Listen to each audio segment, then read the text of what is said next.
The Nazca Desert in southern Peru. It is one of the most arid, inhospitable places on planet Earth.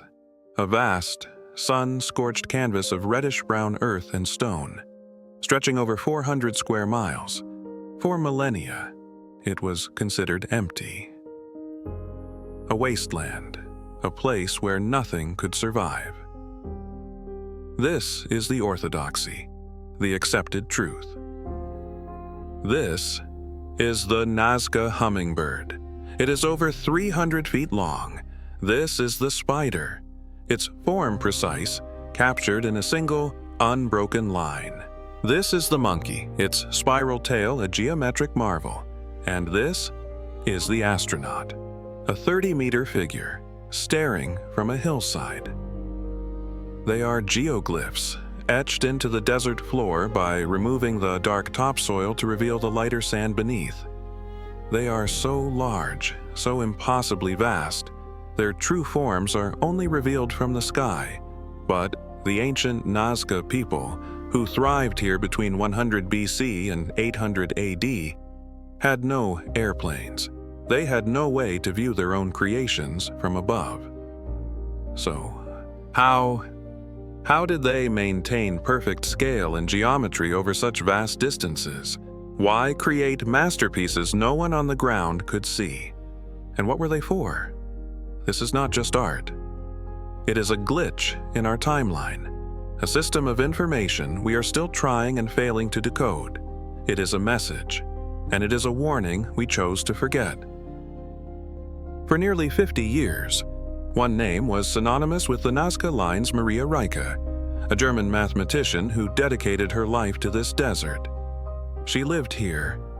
She slept here. She swept the lines clean with her own broom, protecting them from erosion and ignorance.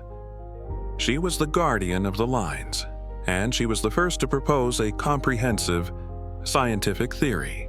Rieke believed the lines were a massive astronomical calendar, a celestial observatory. She proposed that the lines of the spider, for example, aligned perfectly with the constellation Orion. She argued the hummingbird pointed to the rising sun during the winter solstice, the great trapezoids. She believed were not random, but markers for tracking the seasons, the stars, the planets. It was a machine, a clockwork mechanism built on a planetary scale. Imagine a Nazca shaman standing at the terminus of a great line at dawn. He waits. The sky is purple. The air is cold. And then, the sun breaches the horizon. Precisely at the end of the line, he walks. This is not art. This is power. This is knowledge. It tells him when to plant, when to prepare for the rains that never seem to come. It is a system of survival. However, modern statistical analysis has questioned this. With thousands of lines pointing in every direction, some astronomical alignments are statistically inevitable. The calendar theory, while romantic, could not be the whole story. This led researchers like Johann Reinhardt to add another layer.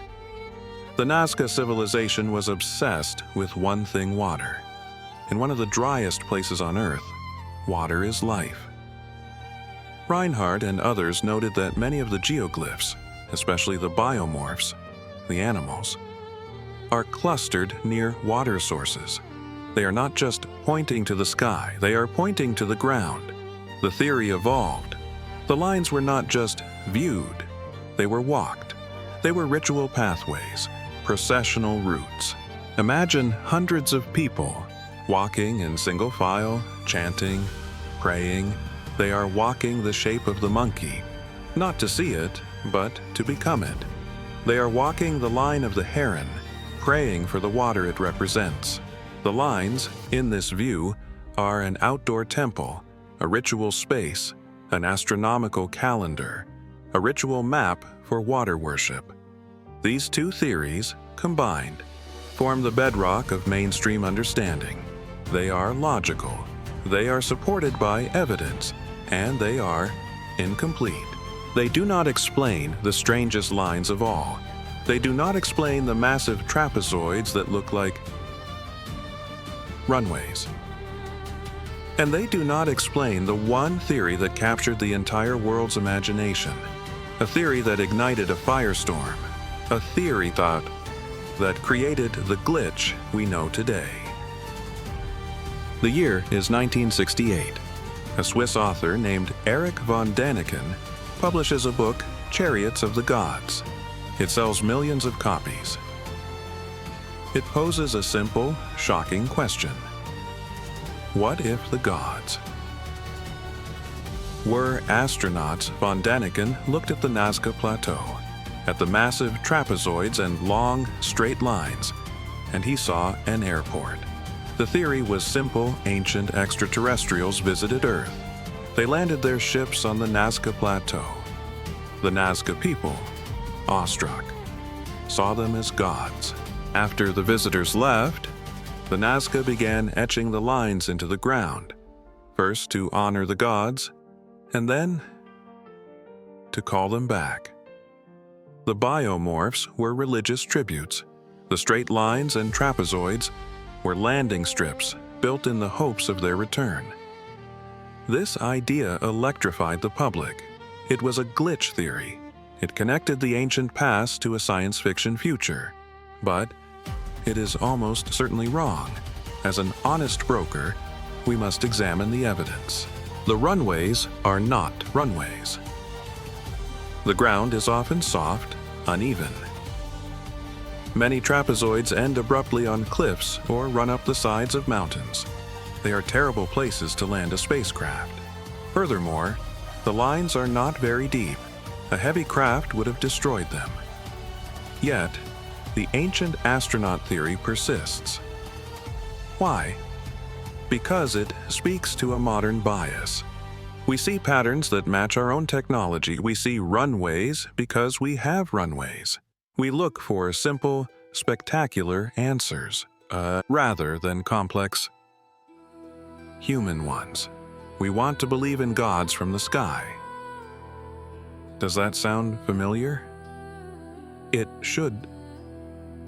The theory was a glitch in logic, but it forced science to take the lines seriously. It forced them to answer the real questions. But there is another theory. One that sits between science and speculation. What if the Nazca did see the lines from above? Just not in a spaceship. This is the shamanic theory. The animal figures. The spider, the hummingbird, the condor, are not just animals. They are powerful spirit guides in many South American shamanic traditions.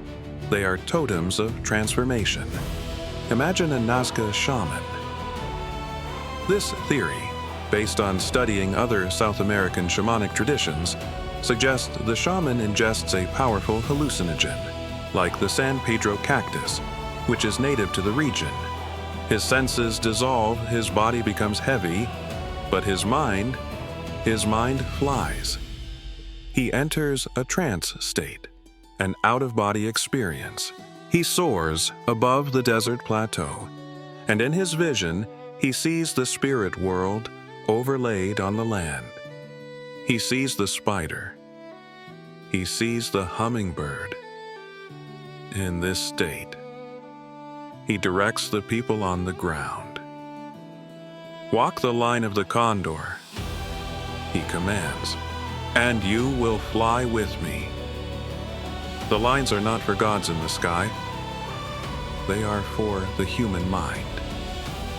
They are tools for a spiritual technology, a way to induce a glitch in consciousness, to break the boundaries of perception. This theory is compelling. It explains why the lines do not need to be seen by the eye, but by the mind. It is almost impossible to prove, and it is almost impossible to dismiss. Let us return to the ground, to the evidence. The how is just as baffling as the why. How did they do it? The simplest answer is the most elegant. The Nazca used low-tech, brilliant methods. They used stakes and long cords of rope to create a straight line. They needed only 2 stakes to create a circle, a single stake, and a radius. But the large biomorphs, the monkey, the spider, are more complex.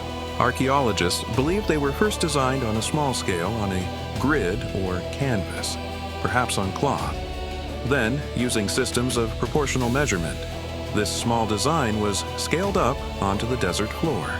This required a sophisticated, shared system of geometry, a mathematical blueprint. Imagine a team of Nazca engineers. A master architect holds the small textile map. He shouts commands. 10 paces north, plant the stake. 50 paces west, plant the stake. Hundreds of workers, moving in unison, begin scraping away the dark stone. It is not the work of one person, but of a community. A generation. It is a system of absolute precision. This reveals something profound about Nazca society. These lines required immense organization. They required a stable food supply, a large labor force, and a shared, powerful belief system. You cannot force people to do this. They must believe in it. The lines are evidence of a complex, stratified society, united by a powerful religious or political ideology. And what was that ideology? It comes back on water. The Nazca were not just line drawers. They were master hydraulic engineers. They built the puquillos, a sophisticated system of underground aqueducts, many of which are still in use today. These spiral-shaped wells tapped into groundwater, allowing them to farm in the desert. This is the true glitch in the system. The Nazca lines are not the real miracle. The puquillos are. The lines were the spiritual software. The puquillos were the physical hardware. The lines were the prayer. The aqueducts were the answer. They mapped the sky, and they mapped the water under the ground. They were masters of two worlds. And this mastery, this delicate balance, was about to be broken. Around 600 AD, the lines stop. The creation of new geoglyphs ceases. Around 800 AD, the Nazca civilization itself collapses. Why? The evidence points to a climate catastrophe. A massive El Niño event, or a series of them, caused catastrophic flooding. The very desert that preserved the lines flooded. This was followed by a severe, decades-long drought. Their system, so perfectly balanced, could not cope. The floods washed away their crops. The drought dried up the puquillos, the spiritual technology. The lines had failed. The gods, whether in the sky or in the earth, did not answer. The society that built the lines fractured. It starved. And then, it was gone. We are left with a mystery. A 400-square-mile puzzle of animals, lines, and geometric shapes, a calendar, a temple, a map, a shamanic vision, a failed prayer. The Nazca lines are not one of these things. They are all of them. It was a total system, a worldview, a way of integrating heaven, earth, and the human mind into a single, functioning machine for survival. Today, the lines face a new threat, not floods, but humans. Climate change is bringing more rain to the region, eroding the lines. The Pan American Highway cuts directly through the plateau. In 2014, a Greenpeace protest damaged the hummingbird. In 2018, a truck driver, lost, plowed his rig across the desert, scarring the ancient landscape, perhaps forever. We study the lines. We protect them. We use drones and satellites to map them, finally seeing them as their creators, perhaps, envisioned them. But do we understand them? Or are we, like the conquistadors who first walked past them, like just seeing old roads? The Nazca built a system to survive in a hostile environment. They failed. Now, we are facing our own hostile environment. a climate of our own making. The glitch is not in the Nazca Lines. The glitch is in us. It is our refusal to read the warning. The Nazca left a message not for gods in the sky, but for the future. A message about obsession, about fragility, and about the consequences of a system. When it finally breaks, the question is, are we listening?